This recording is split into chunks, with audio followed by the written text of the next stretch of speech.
Hi, this is Chats Over Coffee with my yoga teacher, a podcast where a comedian talks to a yoga teacher over a hot drink. It's not always coffee in my case, because it kind of makes my head go funny sometimes. So, don't sue us for that. Like, is that libel? No, it's not libelous. Trading standards or something. I don't know. Anyway, this week we're talking about the glutes and some other stuff. It's not just all about the bum, but I hope you enjoy it. If you do enjoy it, you can follow us on social media, like all our pages and do all those things. Here comes this week's episode, or this fortnight's, shall I say, because this is fortnightly. I'll stop talking and I'll start talking again in a minute, but in the actual episode, it won't be this stupid ramble. Here we go. Yeah, definitely now. I'm reading a book about human behaviour and genetics, blah blah blah, and in the future they may be able to have designer babies in the future where they'd like manipulate the genes of the cells before, so you could basically choose whether you had a child that had brown eyes and blonde hair and all those things. That's creepy, but okay. Kind of creeps me out a little bit. So yeah, it is. Well, or you could probably be able to manipulate the genes so that you'd be creating humans that never age or die and stuff as well, which is unfair because we're going to miss out on that. But at the very least, you could create people that are more resistant to disease. You wouldn't be creating immortal people because you could still get killed in a car crash or something. But like I don't think that. I mean, I forgot. I don't remember. I can't remember high school biology, but I thought that age wasn't really determined by your genes. I thought it plays a part, but I didn't think aging. That yeah. I think it did. I think there is a program because they've been able to. I was reading recently that they've been able to basically stop the aging process happening in worms by fooling around with the genes. Great, that's all we need. People having 5 kids each, and then also nobody ever dying. Yeah, exactly. The planet's gonna love that. Yeah, I knew you'd say that. Sorry. Yeah, in broken record over here. So I was thinking, well, when they make these genes, these new designer genes, they're going to be mass producing them. That job is just going to be shipped out to factories in the Far East, aren't they? And be getting slave labour to make all these genes, which would be terrible because that would mean that some people are going to grow up with birthmarks that say, help, they make us work 18-hour days. Because, you used to sometimes get the labels that say that in shops and stuff. Let's have a good laugh at modern slavery. I like that. Yeah. Ah, dear. Yeah. Bloody bodies. Always causing us problems. It'd be good in the future to just cut your head and stick it on a robot, and that's robot body.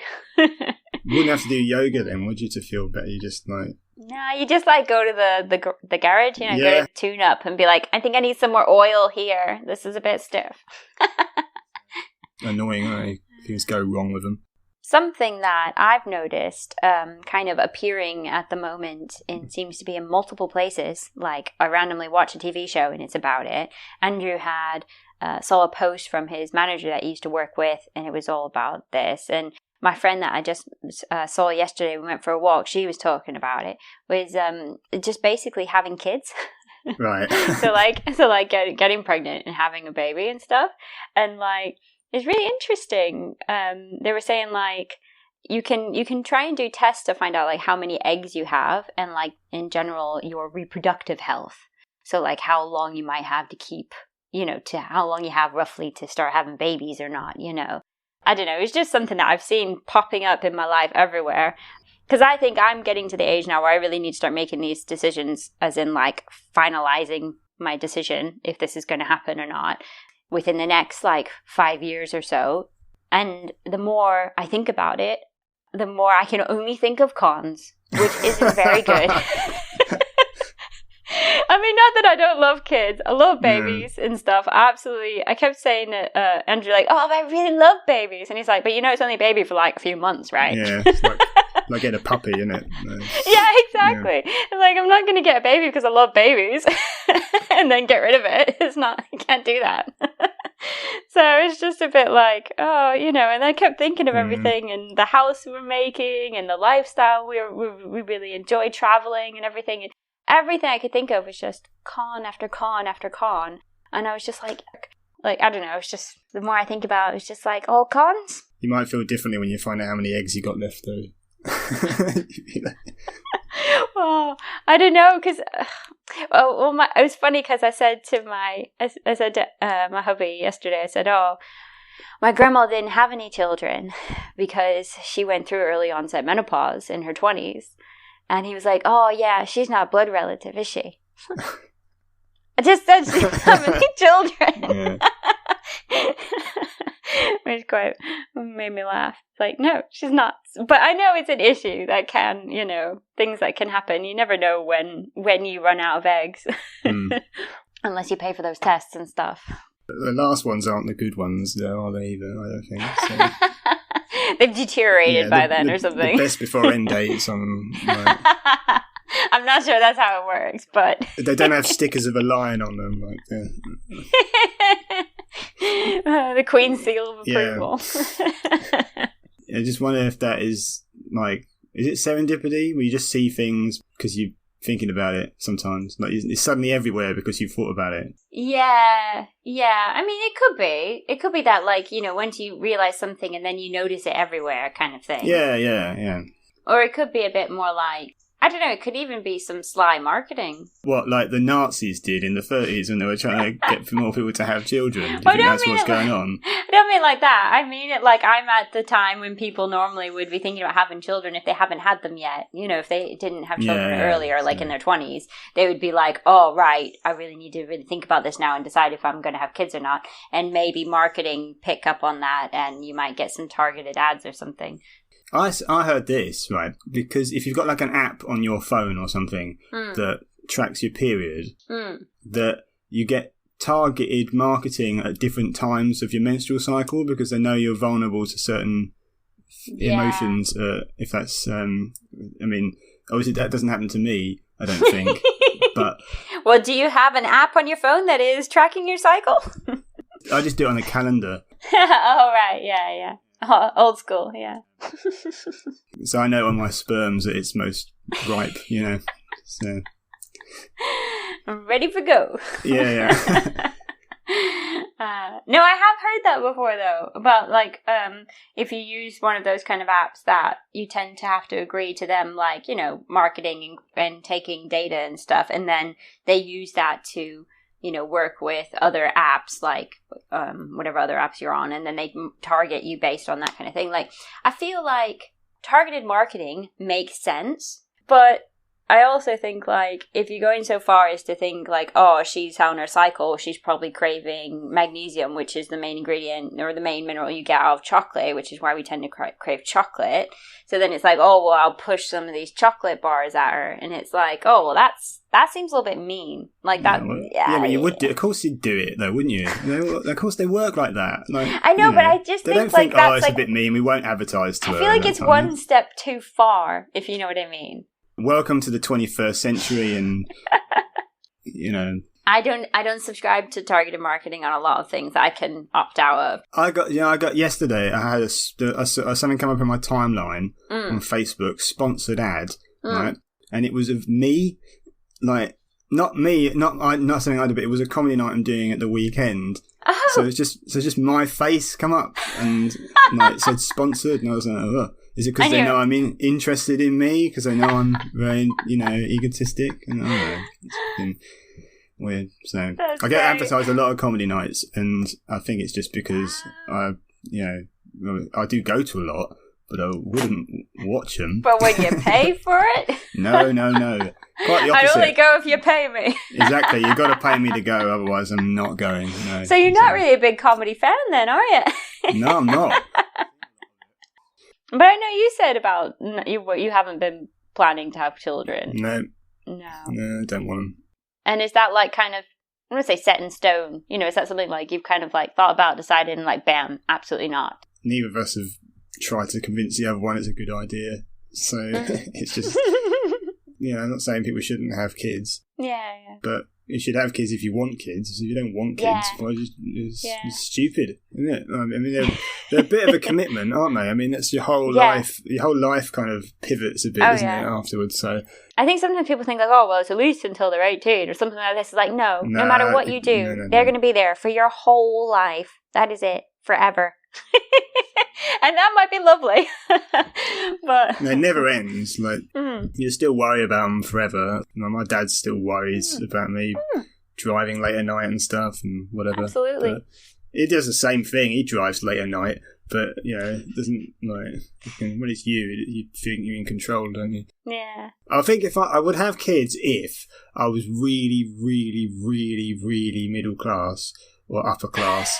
I thought you were going to say rich. I thought you were going to say if I was super rich and I could pay for them to go to boarding school and pay for an au pair. That's what they used to do, didn't they? That's the ruling class basically weren't brought up by their parents, were they? They have them. Yeah. Then they're like, maybe they like look after them a bit when they're a baby, but then it's like, give it to the nanny and then they're off to boarding school for, forever. And then that'd probably mess you up, but it'd be fine because you'd be in the cabinet by the time you're 35. So, Yeah. So. But you're saying if you were middle class, you would have... No, if I was really, really posh, I was... okay. Yeah, so I could just farm it out, Yeah. And then they'd be like, oh, my dad was absent. And I say, I always provided for you. you never lacked for want.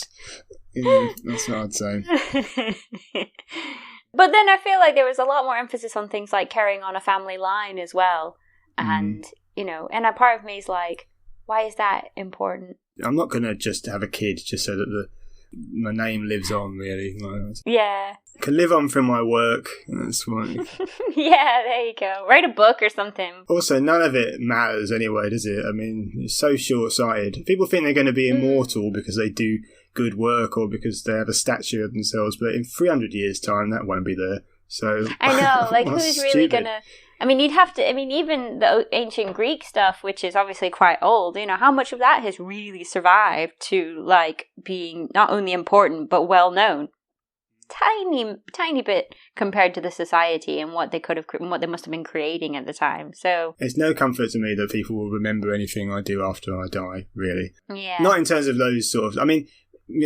would like everybody that knew me to feel like their life was perhaps better for having known me. That's all you can really hope for, isn't it? I think. Yeah, not like, in 500 years I want people to know me. Like that's one of the things I sort of, when I tried to change my mindset into a more present sort of mindset of like, it's just dealing with the present rather than thinking about the future or past too much, which was like it's like a mindfulness thing, isn't it?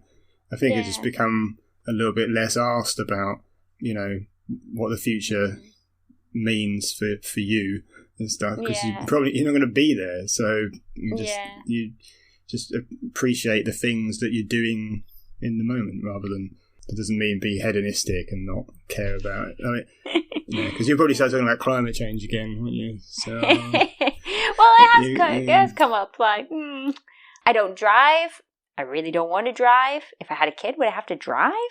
Driving's great though. You get from A to B. You don't have to get on public transport. Talk to people. I don't want to have to go anywhere. Fair enough. I think maybe people should give up their cars, except for me.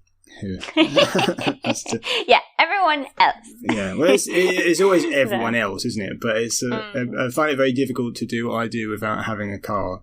No, yeah. I do think there are definitely, I'm going to say exceptions, but... I think they should just, like, how feasible, you're a Star Trek sort of sci-fi type fan, aren't you?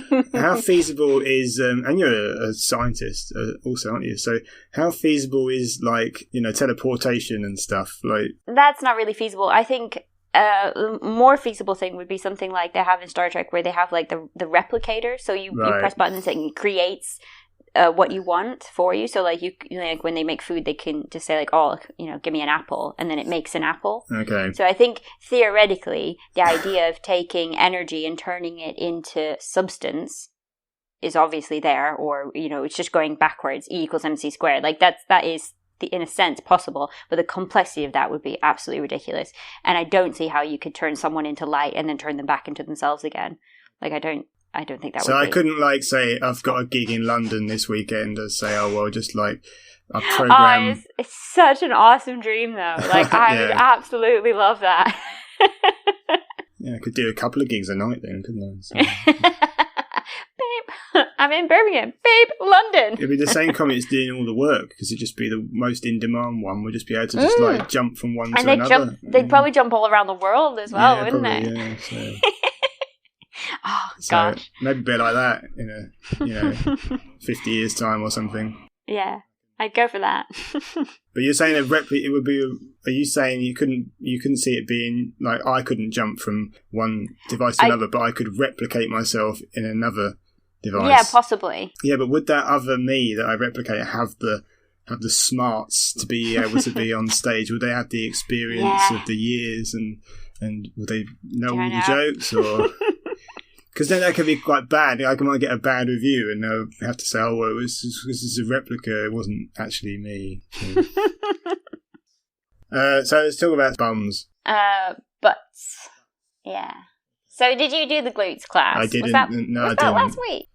I can't remember. You didn't do it? No, I don't think so. Sorry. No, that's okay.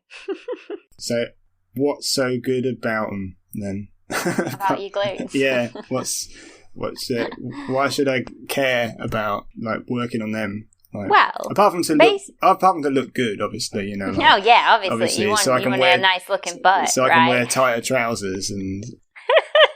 Oh dear. No, that's not why you want to do the glutes class. No, I think basically what tends to happen with the glutes is it's one of the I want to say few, but sometimes the abdominals can follow a similar kind of route, but especially for the glutes, it's one of the few muscles in the body that you can actually kind of let die off in a sense. Like, not die as improperly, but but basically what happens is when you don't use something, the connections between the neurons do drop. So the nerves are still there. Everything's still fine. Your blood vessels and veins and capillaries, all good. Nothing's wrong like that. But each nerve has a connection to the next nerve next to it. And then it's possible to have another nerve nearby and then a connection there. So it looks like a spider web kind of like going off in lots of different ways and places. So if you don't use it, those connections between the nerves they die, they drop off and they're not used because they're not getting regular signals passed through them. So what tends to happen with the glutes is you tend to lose that control. So like a lot of the time we start out with like just sitting there, and then if you say like, right, well, clench your bum, move it, tighten it, glutes. If nothing's really happening, then that's the first sign that it's, that signal between the mind and the muscle has degraded. So the only way to get that back is to keep trying. And even in one class, you can get that. You can start to really notice a difference. You don't have to be doing it for like years or something weird, But I've recently seen that there is some discussion in the medical community around the idea that you can actually have nerves come back. This is new research, and I haven't looked into it. That was just a headline I saw and thought, that's interesting. But in the past, we always said that you can't grow more nerves. Once they're actually dead, they're dead. People that have had accidents or surgeries and they have like numb spots and things like that, that is usually that. You tend to not get that back, which is obviously can be quite a life-changing thing. But the connections between the nerves can grow. You can make more of those. So by using the muscle over and over again, those connections start to grow. In a sense, you kind of just start to get this idea that, I have more control over my glutes. But your glutes are really important. Obviously, they're most people know it's like one of the biggest muscles in your body, especially if you count all three. So they support you when you're walking, they support your spine, they help the hips move. If you don't use them to walk, which a lot of people don't, which isn't uncommon, or run. I'm thinking about using them to walk. Is that just like catwalk models or? No, well, if you walk and you really try and think about it, which becomes very difficult when you start thinking about your walking, you end up walking like you're from Ministry of Funny Walks because you don't know what to do. But assuming you can pay attention to your walk without changing it too much, your glutes do help walking. But if you're doing you're walking not to get to the fridge, but you're walking down the road or going to a mailbox or doing a proper walk, you should consciously make sure that your glutes are helping you walk. And with every step, the glutes can help make that step, and they help pull you and stabilize the spine and the hips, amongst other things. What did I write down here? Oh, yeah. So that's it. So other things that tends to happen when the glutes don't help is other muscles do the work. And that's when you get problems, because that means other muscles get stronger or build up or basically end up compensating for this weak glute muscle. And then that can actually cause problems like sciatica pain in the hips. I mean, obviously these things can be caused by, your physiology and your birth and things like that as well. But there is chances that more issues can come about if there's that imbalance there in those muscles, in those big muscles around the hip area, in the lower abdominal and lower back area. So this idea from my glutes class, it wasn't about like trying to get a gorgeous little fruit bottom or something like that. You can get implants for that now anyway, can't you? So yeah, I mean, if you want that, just go get some jelly or whatever. But like, it was more about just trying to wake up that connection with the glutes. And another thing is, credit where credit's due, I didn't just dream this up of my own accord. I mean, I've done a lot of research and I do choose my own classes and I write what we do myself. But the initial push that got me really thinking to this was another yoga teacher who now teaches yoga teachers. And her name is Jo, and she works in Newcastle. So if anybody wants to know, I will, credit where credit's due. Because I was actually talking to my hubby about this the other day, and I was like, when does, when you're talking about sharing information and growing and learning and, networking and stuff like that, when does it become just full out copying? Where is the line? And I think we've decided the very least is when you don't acknowledge that happened. Right, yeah. You have to acknowledge that it came from someone else. No, I was like, right, okay, yeah, that makes sense. When you start to claim everything was your idea, then something's probably not quite right. So it's just this, like, just making sure you twitch the muscle and stuff, like. Yeah, like in the class. What can you do? Like, even if you don't do a yoga class, is there stuff you can just to make sure that you just like. So, like, if you're sat in a chair, I would say try and use just your left glutes, and then let them relax, and then use just your right glutes and let them relax. I'm doing it one now. Side, so you can do like a little rock back and forth in your chair. And then maybe next time you go for a bit of a walk, whether it's a long walk or not, doesn't really matter, just like to the post box or whatever, have a think about what's going on in the glutes when you're walking and see how it feels and if anything's happening or whatever. Well, it's definitely going to affect the way I'm walking now, isn't it, for the next time? Yeah, the next few times you walk, it's all going to be what you're thinking about is your butt, and you can start walking like some sort of baby gazelle or something. But can you make the muscle bigger as well, or is that just like, can you make an aesthetic? Yeah, you can build any muscle, sure, yeah. Why, you have this desire for a bubble butt? Well, I don't really have much of one, that's all, so I just feel like maybe I should, and notoriously, when I was growing up, I was always told that I didn't have an arse. That's what I was always That's told. a nice thing for people to say. Well, it's my family telling me. So it's not like... Oh, thanks. Yeah, that's just what... Thanks, Dad. Yeah, so it's like, well, that's... I mean, technically it's not true, otherwise other problems, but, it's not, it's just rather flat, and you think, well, maybe you could, because it's apparently desirable to have a nice big round one, isn't it? So I'm told. Is that not because it's rare? Is that not because it's a rare thing to have? Because, like, I have quite a large bum, so I've got a proper bubble butt. You should be thankful it's very fashionable these days. So I know, right? But, like, when I was younger, I had all sorts of, like, you hear about, like, younger girls who grow up with large boobs or something, and it's like, oh, God, it's really, it's a hard thing to go through puberty with really large boobs. People really hate, Yeah, they can end up hating it and feeling really uncomfortable because it's just something that people always notice or people and also, like, people start objectifying you at an age where you're not ready to be objectified. Yeah, exactly. So. I had a very similar thing happen with my butt, which I realize is rare because people don't tend to have quite big bums when you're in general. Right. But I had the same thing happen. And I mean, I've had all sorts of things, you know, and most of them I really don't mind. Like, I think they're funny now and stuff. Like, it never bothered me. I never went home and cried about my butt or anything. I was just like, bug off. It's my butt, you know. Right. But like, you know, things like, you could set up a tea set on there, you know, just like screaming it and stuff. And it's like, okay, thanks for that. But in America, it's more acceptable to have an own it kind of nature, you know, like, it's my bubble butt or whatever. So it never really bothered me as much as it might have done if I had a different personality, say, something like that. Like, but yeah, it was a bit of a thing. I should have owned my no butt. What a butt. So just get in the way when you're trying to squeeze through things anyway. It's like, look at me. Yeah. Actually, that is a thing. I can't squeeze very well. So funny. Anyway.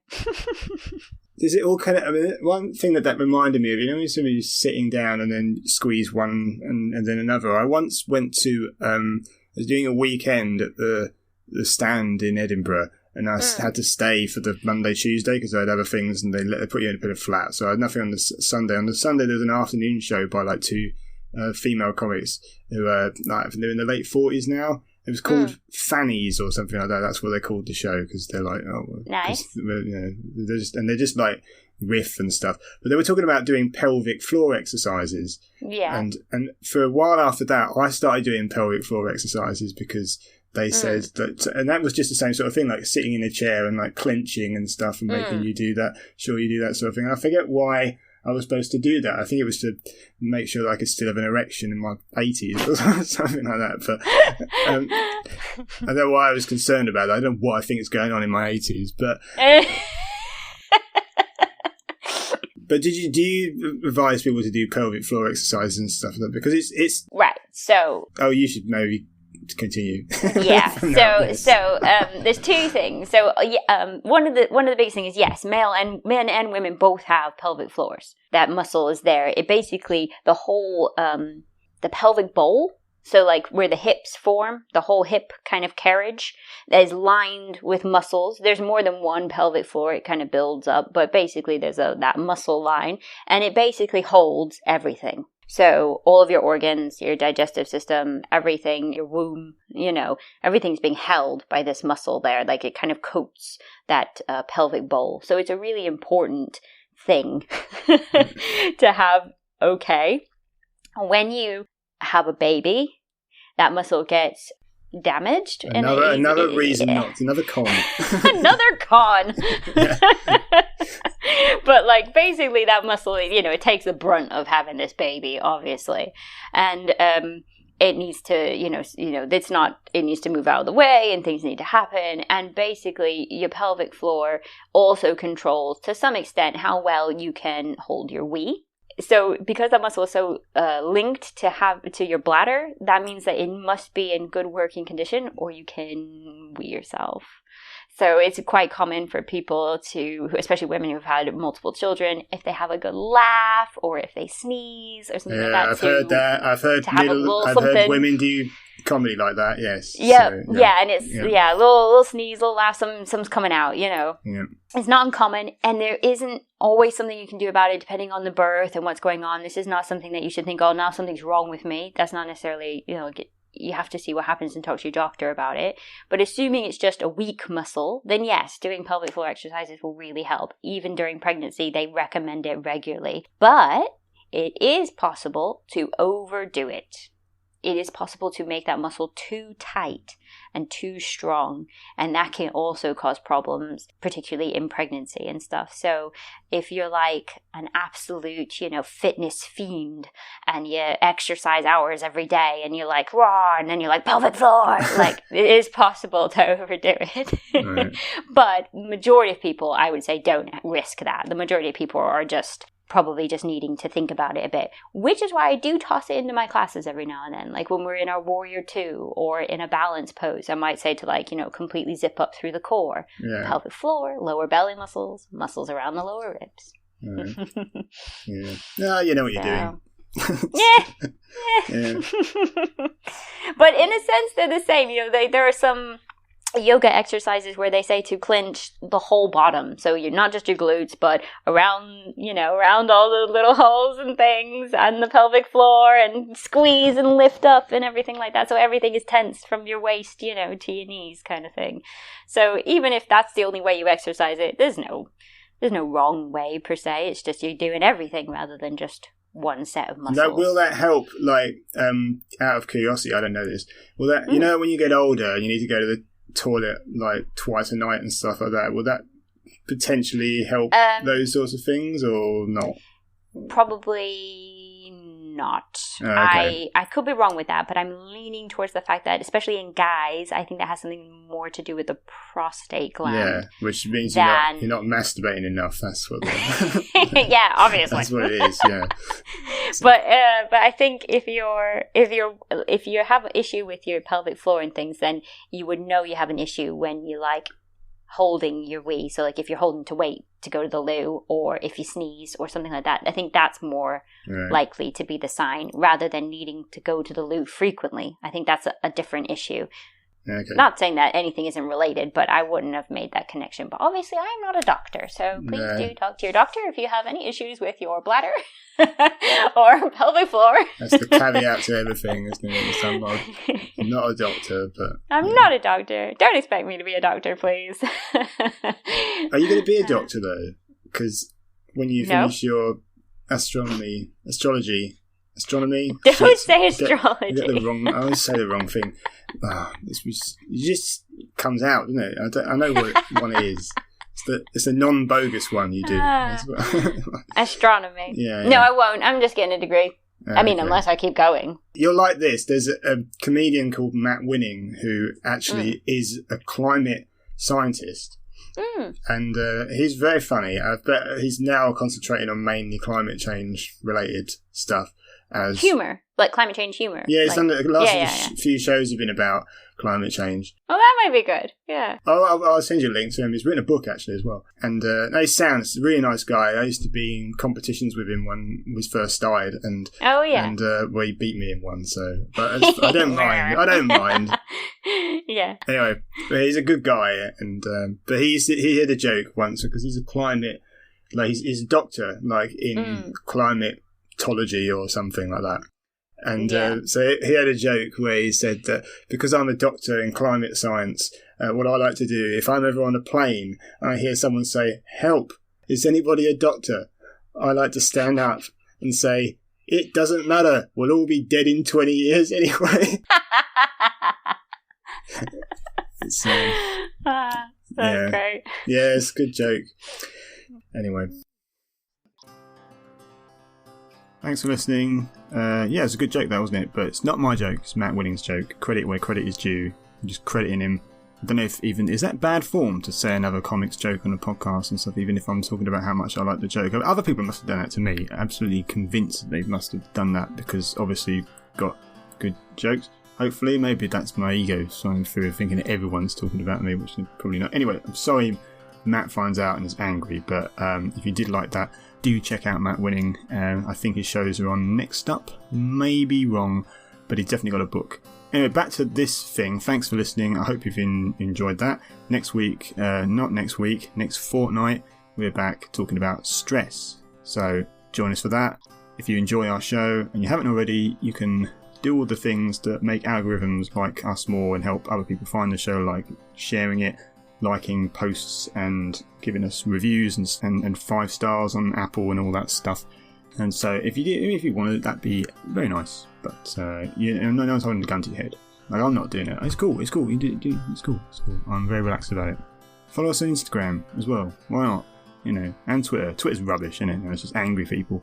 It's just angry people on various divides. It's Peter Brush, Kayla McCormack. We're in the show notes. You'll find our names, just look for them. You'll find the one that's a comedian that's got my name, and the one that's a yoga teacher that's got her name. It's really easy. I'm going to spoon feed it to you.